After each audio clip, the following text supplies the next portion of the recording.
crimes after November 5th, 1996. So in terms of the national level, really taken an innovative approach to growing this industry and really being inclusive if we're talking about economic opportunities and providing opportunities for business owners who have been operating in this industry to really formally and legally operate your business. The city has taken the right approach so far with this equity program. So there's a huge ecosystem in Oakland. The city is obviously one player, but then there's other organizations. And the Hood Incubator, in my opinion, and I've done work in Washington, a little work in Hawaii in the cannabis industry, the Hood Incubator is probably one of the most important players in the cannabis industry in the country. They have the vision and they're really pushing this agenda for being inclusive. They work with other organizations to really shift policy. So I think we're very fortunate to have Lanese here to talk about this. And I'm going to pass it to her right now to talk about the Hood Incubator, and then we'll move forward. So here's Lanese Martin, everyone. Hello, everyone. Hello. I just want to first acknowledge Dee Dee, or whatever you're going by here. Dee Dee is fine. Dee. I was like, I don't know that other name. It's hard to say. I'll practice later. So yes, I just want to. When I was telling my team about why I was excited to come out tonight and support Spirit of Oakland, it's because I just feel like it all. whatever the Hood Incubator does, we do community organizing, policy advocacy, and economic development work.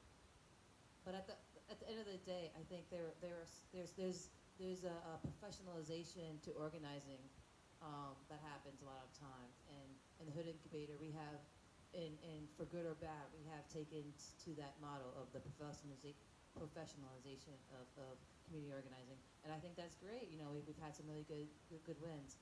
But what I want to talk about is like the age old, what has been for decades on decades in the Black American community, who have been some of the backbones of our community organizers without the professionalization, just doing it. And it has been, Dee Dee's retired from owning a hair salon business for 20 years in Oakland. And I say that is community organizing.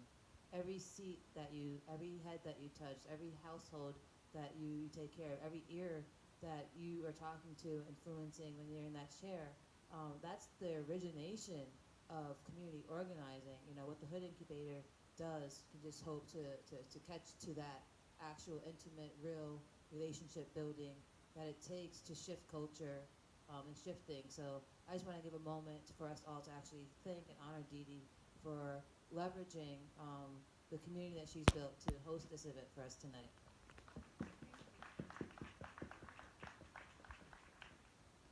And then I'm supposed to talk about the Hood. Okay, no. I think I'll. First start talking about the state policy.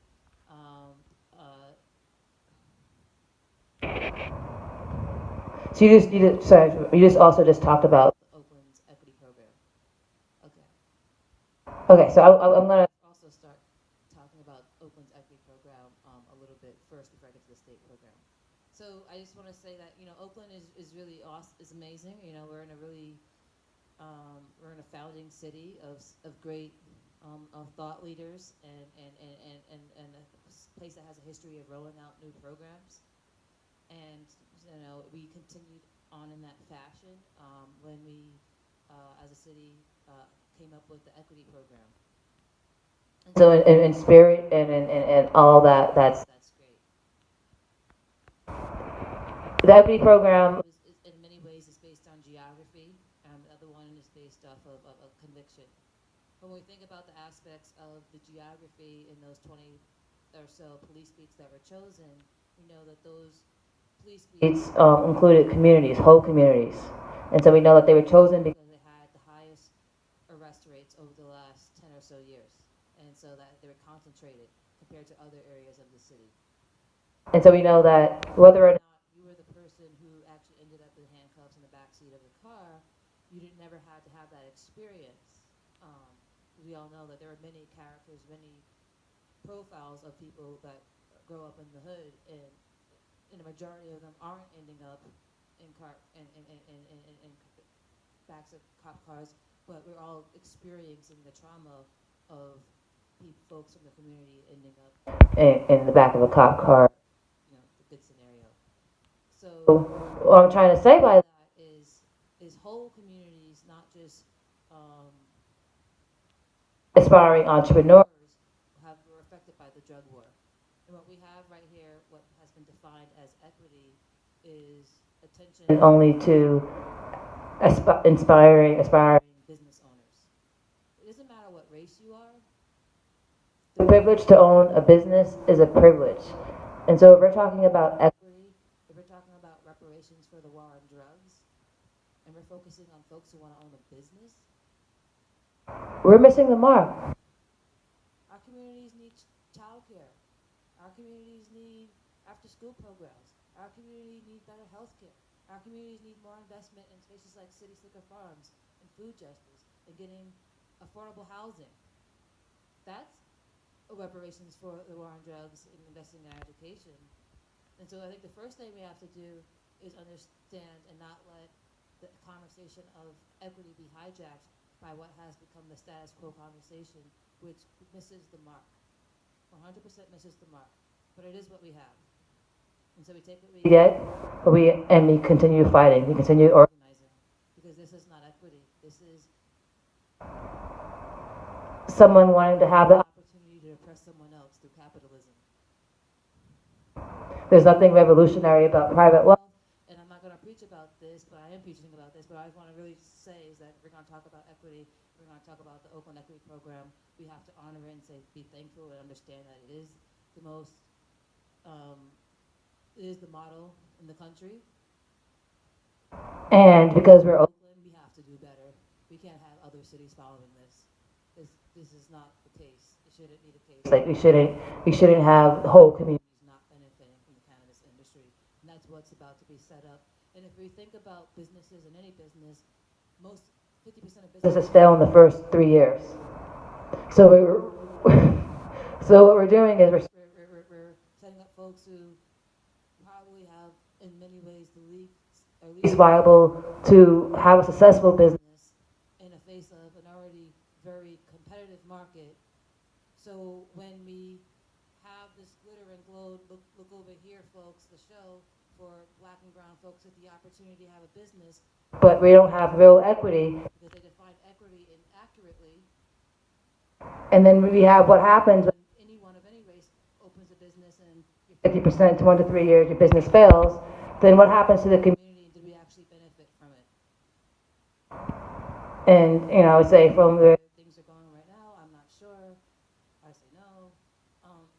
So that's the conversation about equity and how we have work to do in steering it to a more actual equitable conversation. And then on the state level, I would say we have, again, a lot of... And I just want to back up and give a little historical anecdote, which is... People like to call this situation right here, we have the green rush. I like to talk about the gold rush. When we had the gold rush back going on, there were more millionaires made from folks who sold shovels than folks who found gold. But again, we have all this over here with the glitter, all the hype, how much business background, how much, how much are they trying to get folks caught up in the emotions while you actually watch the players, and what are they doing? They're doing opposite than what they're trying to get people caught up on emotions to do. So as I say, we have to really understand the market and look to history and look to the data that we can see from other industries that have come online. To see where we can actually find our niche and not become one of those millions of people who came out to the gold rush to find nothing but like typhoon or whatever type of disease existed. I don't know, scurvy. I'm not good with the exact details of history on health epidemic outbreaks. Okay, so state policy. So a lot of us are excited about Prop 64, well, let me back up. 1996, we got voted in the Compassionate Care Act. That's what was happening. Up until recently, where folks were allowed to collectively form groups and cultivate, sell, trade, weed, make products, manufacture. All of it. And so what we found, though, all we had was the spend. We had the retail that was being regulated. We had the delivery services and dispensaries. So if you were a consumer and you ever Went to one of those places, anything that you bought from that place was not regulated. The supply chain was not regulated. And so what happened in 2015 with the legislative passing of McCursa, we now had the regulation of the rest of the supply chain, which is really really important. And then come November 2016, the voters voted. in Prop 64, which was recreational cannabis. Since then, there's In 2017, there's been something called the trailer bill, which put those two together. They had some differences, and so it was like the legislative attempt to put those two together. and that's what a lot of the Most of public talk is about when it comes to cannabis policy. And I'm sorry if I'm shaking because I'm a little bit cold. I'm like, that's so I'm just like, that's the only thing. And so,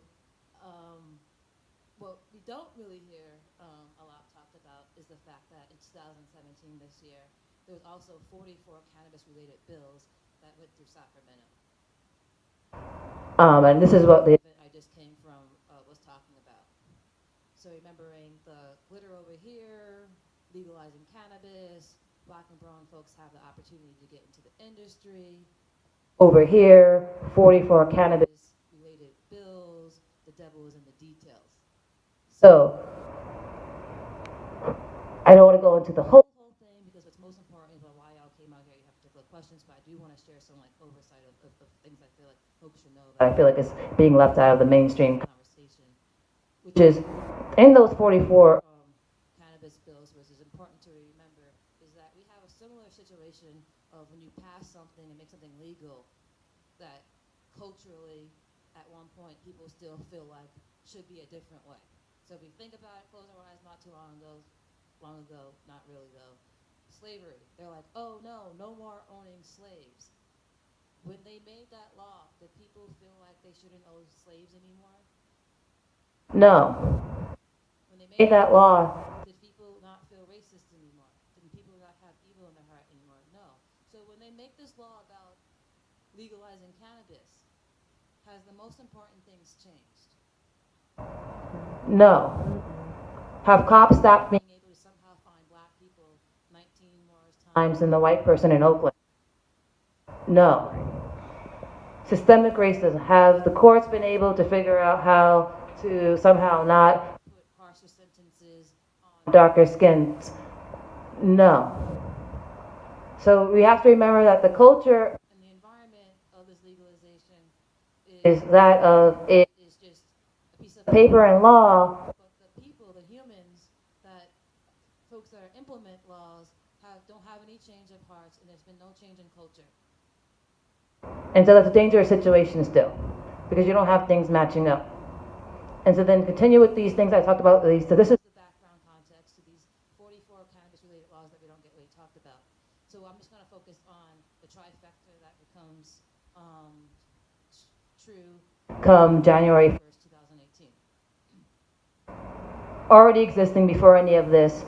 HUD, Any HUD property, any HUD investment properties says no smoking or vaping in public housing, and it's also related to below market housing. So that's already an existing federal situation.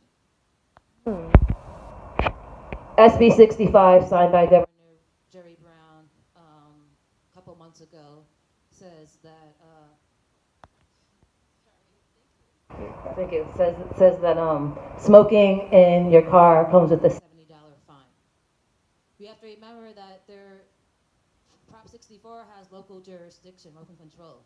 So not all of the municipalities in this state have economies. some of them run their economies off their judicial system. We have to remember, some economies. About finding people and catching them. So then we have the SB 65, which is the no smoking in the car. And then we have what all the voters ran to the ballots for on November 16, which also says no smoking in public. This is the trifecta. You can go buy cannabis, but if your ass is poor, And you live in public housing,